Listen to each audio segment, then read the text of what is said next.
Olá, pessoal. No vídeo de hoje, nós vamos dar início ao estudo de geometria analítica. Nós vamos falar aqui hoje sobre plano cartesiano, ponto e bissetrizes dos quadrantes. O nosso livro-texto que nós vamos aqui utilizar como referência é o livro do Gelson Iesi, Matemática, Ciência e Aplicações, volume 3 do ensino médio. Bom, iniciando aqui sobre plano cartesiano. Considere dois eixos orientados x e y, perpendiculares em O. O plano determinado por esses eixos é chamado de plano cartesiano. Então aqui, eu tenho aqui duas retas, né, perpendiculares entre si nesse ponto O, que é chamado, na verdade, aqui origem do plano cartesiano. Aqui eu tenho, na verdade, o meu eixo x e perpendicular a ele aqui eu tenho o meu eixo y. Perceba que tanto o eixo x quanto o eixo y, eles são, na verdade, orientados, tá? Se você pegar esse ponto O aqui, que é a minha origem, a direita da minha origem no eixo x, é positivo, e a esquerda da origem é negativo. Já no eixo y, acima da origem é positivo e abaixo da origem é negativo. E perceba aqui que eu tenho aqui unidades igualmente espaçadas, tanto em x quanto em y. Então, na verdade, aqui eu tenho aqui o meu plano cartesiano. Cada uma das partes em que o plano fica dividido pelos eixos x e y recebe o nome de quadrante. Os 4 quadrantes são numerados no sentido anti-horário. Então perceba que quando eu tracei aqui o meu plano cartesiano, que é o eixo x e o eixo y, esse meu plano ele foi dividido aqui em 4 regiões, que na verdade são chamados de quadrantes, tá? E aí, na verdade, você sempre vai numerar os seus quadrantes no sentido anti-horário, tá? Então, esse aqui vai ser o meu primeiro quadrante, segundo quadrante, terceiro quadrante e quarto quadrante. Isso é fixo, tá? Então, independente aqui, se você olhar no sentido horário ou anti-horário, a numeração vai ser sempre essa aqui, ó. Então, no sentido anti-horário, primeiro, segundo, terceiro, quarto. Se você for olhar no sentido horário, vai ser quarto, terceiro, segundo e primeiro. Então, por isso que a gente grava aqui, ó. Serão numerados sempre no sentido anti-horário. Então, primeiro, segundo, terceiro e quarto quadrante. Bom, nesse plano cartesiano também é importante você saber também aqui os nomes dos eixos, tá? O nosso eixo x, ele também é conhecido como sendo OX, e ele é chamado para a gente de eixo das abscissas. Então, sempre que você pegar aí algum exercício, tá, que traz o termo aqui de abscissa, ele está se referindo ao eixo x. Já o eixo y, também conhecido como OY, ele é chamado para a gente aqui de eixo das ordenadas. Então, se algum exercício trazer o termo para você ordenada, ele está se referindo aqui ao eixo y, tá? Então, o x é a abscissa, o y é ordenada. Se você escutar o termo abscissa, eixo x. Termo ordenada, eixo y. O ponto O, ele é chamado origem do sistema cartesiano, tá? Então, esse ponto O, na verdade, aqui é a nossa origem do sistema. Bom, no plano cartesiano, nós podemos associar pontos, tá? Então, a cada ponto P do plano cartesiano, nós vamos sempre associar a ele dois números, tá? E esses dois números, eles vão compor, na verdade, as coordenadas do ponto. Então, esse ponto aqui que eu chamei de P, tá? Poderia ser qualquer outra letra, tá? A gente usa aqui uma letra maiúscula do nosso alfabeto. Toda vez que você tiver um ponto representado no plano cartesiano, ele vai ser associado a esse ponto sempre dois números. E esses dois números, na verdade, vão representar as coordenadas desse ponto, tá? O primeiro ponto eu vou chamar de A, que é a minha abscissa. Então, a abscissa nada mais é do que a projeção ortogonal do ponto P sobre o eixo Y. E o outro ponto que eu vou associar, o outro número, né, é o B, que é chamado de ordenada. E a ordenada nada mais é do que a projeção ortogonal do ponto P sobre o eixo Y.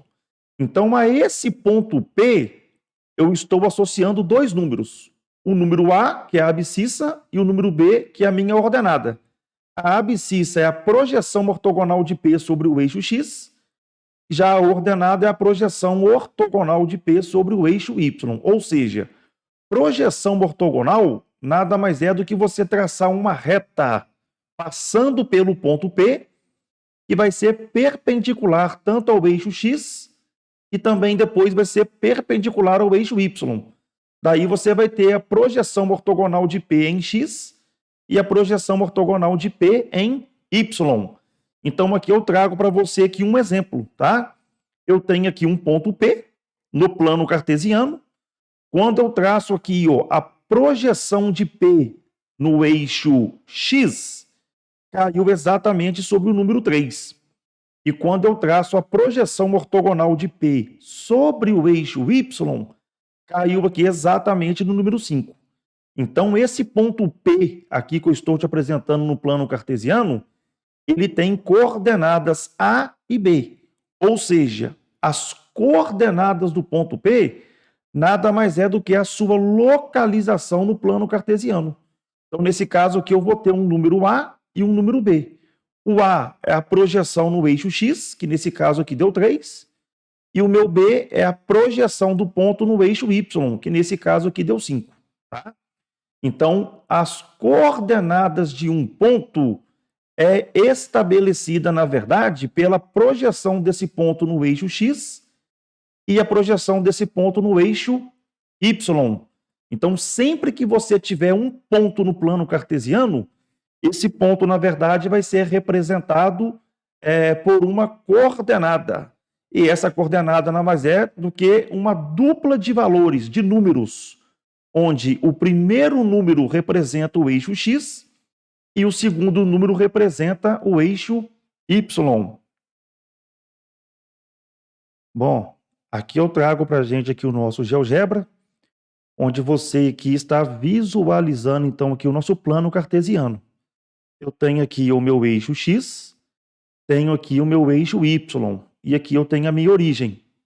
E eu tenho aqui com o meu eixo X junto com o eixo Y, eles são perpendiculares entre si, formam um ângulo aqui de 90 graus, tá? Então, o que acontece aqui, ó? Eu tenho aqui os meus quadrantes, primeiro, segundo, terceiro e quarto quadrante, que eu já comentei com você, tá? Falei com vocês que um ponto P, ele sempre vai ter uma dupla de valores, que são as coordenadas. E, na verdade, nada mais é do que a projeção de P no eixo X e a projeção de P no eixo Y. Então, esse ponto P aqui, ele tem coordenadas 3 e 5. Quando eu começo a locomover esse ponto aqui, ó, no primeiro quadrante, você pode perceber que tanto o valor da abscissa, que é x, quanto a sua ordenada é y, começa aqui, na verdade, a alterar os valores. Então, por exemplo, aqui, ó, se eu localizar esse ponto aqui, ó, ele já vai ter valor de x igual a 8 e valor de y igual a 4. A abscissa vale 8 e a ordenada vale 4. Tá? E aí você vai perceber, ó, que no primeiro quadrante, tá, a abscissa é sempre positiva e a ordenada ela é sempre positiva. Então, tanto a abscissa quanto a ordenada é positiva. Quando eu passo esse ponto aqui para o segundo quadrante, ó, você vai ver agora aqui que acontece a seguinte situação. Ó. Esse ponto P, ele vai ter abscissa negativa, porém a ordenada dele vai ser positiva, independente aqui de onde ele seja fixado, tá? Então, no segundo quadrante, abscissa negativa, ordenada positiva. Quando você vai aqui para o terceiro quadrante, ó, você vai ter agora a seguinte situação. Tanto a sua abscissa quanto a sua ordenada, elas vão ser negativo, ou seja, o x é negativo e o y é negativo, tá? Então, quando você vai agora aqui ó, para o quarto quadrante, você já tem aqui uma outra situação, tá? Você vai perceber que a abscissa, que é o primeiro valor, é positivo, e a ordenada, que é o segundo valor, ele é negativo, tá? Então, aqui, na verdade, eu acabei de apresentar para você aqui condições para que um ponto seja alocado em alguns dos quadrantes. Então, vamos lá. Primeiro quadrante, tanto a abscissa quanto a ordenada são positivos. Segundo quadrante, você vai ter abscissa negativa e ordenada positiva. Terceiro quadrante, você vai ter abscissa e ordenada negativa. E quando você vai agora aqui para o quarto quadrante, você vai ter aqui a seguinte situação: abscissa positiva e ordenada negativa. Tá? Uma outra observação aqui ó, é quando o ponto ele está exatamente sobre um eixo. Então, quando o ponto está sobre um eixo, ele não pertence a nenhum dos quadrantes. Tá? Então, perceba aqui ó, que o meu ponto P agora, ó, uma vez que ele está sobre o eixo X, ele vai ter valor de X, tá? Que vai ser exatamente no valor que ele está alocado, e uma vez que ele está em cima do eixo X, o Y vai valer 0. Então, sempre que um ponto estiver sobre o eixo X, ele vai ter ordenada, ou seja, Y igual a 0. Tá? Então, tá aqui mais uma possibilidade. Ó. Ele tem valor de x que é igual a menos 8, e a ordenada dele vale 0, porque ele está sobre o eixo x. De forma análoga, ó, quando ele está sobre o eixo y, ele vai ter de valor de abscissa 0, e a ordenada vai ser exatamente sobre o ponto que ele está. Então, uma vez que ele está em cima do 5, ele vai ter a abscissa 0, porque ele está sobre o eixo y, e vai ter ordenada igual a 5. Tá? Então, sempre que um ponto estiver sobre o eixo y, o valor de abscissa dele vale 0. Tá? Então, é muito importante também você saber que essas situações aqui que eu acabei de apresentar para você. Tá? Um outro fato aqui importante ó, é quando eu trago para a gente aqui também sobre as bissetrizes. E aqui eu vou ter duas bissetrizes. Eu vou ter uma bissetriz de quadrantes ímpares e vou ter aqui uma bissetriz aqui para quadrantes pares. Então, eu lembro aqui, ó, os meus quadrantes ímpares é o primeiro e o terceiro. Eu vou traçar agora aqui uma reta ó, que vai dividir esse ângulo aqui de 90 graus em dois ângulos iguais de 45. Tá? Então, essa reta de verde pontilhada que você está vendo aqui, ó, ela é chamada de bissetriz dos quadrantes ímpares, tá? E qual que é a importância disso? Ó? Sempre que você pegar aqui ó, um ponto, que eu chamei agora aqui de ponto Q, que esse ponto estiver exatamente em cima da bissetriz dos quadrantes ímpares, você vai perceber aqui uma característica que ele traz para a gente. Ó. O valor da abscissa é exatamente igual ao valor da ordenada. Então, aqui, ó, sempre que você tiver um ponto sobre a bissetriz dos quadrantes ímpares, você pode afirmar que o valor da abscissa vai ser exatamente igual ao valor da ordenada. Importante você entender isso aqui, ó, tá? Então, sempre que um ponto tiver sobre a bissetriz dos quadrantes ímpares, eles vão ter, na verdade, abscissa e ordenadas iguais. Tá? Bom, vou ter agora aqui ó, uma outra bissetriz agora dos quadrantes pares, que é o segundo e quarto quadrante, que é, na verdade, essa reta agora aqui que eu coloquei aqui na cor roxa. Tá? Então, o que você vai perceber aqui também? Ó? Quando você começa a comparar aqui agora ó, a abscissa com a ordenada, x com y, você vai ver que em módulo ela possui aqui o mesmo valor, né? Absoluto. Só que perceba ó, que quando o x aqui é menos 5, o y aqui é 5. Vamos mexendo aqui agora aqui, ó. Aqui, ó, 4. Quando aqui é menos 4, ó, ela vai ter valor 4. Então, você vai perceber que é o seguinte, ó, que elas possuem valores opostos. Tá? Nesse caso aqui, ó, enquanto a abscissa minha ela é negativa, você vai perceber que a minha ordenada ela é positiva, tá? Quando eu venho agora aqui para o quarto quadrante, você continua tendo agora a situação contrária. A minha abscissa passa a ser positiva e a minha ordenada passa a ser negativa.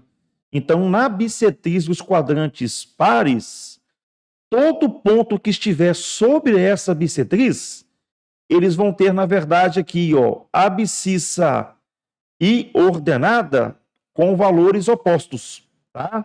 Quando a abscissa, por exemplo, é positivo, você vai ver que a ordenada vai receber o mesmo valor, só que oposto, tá?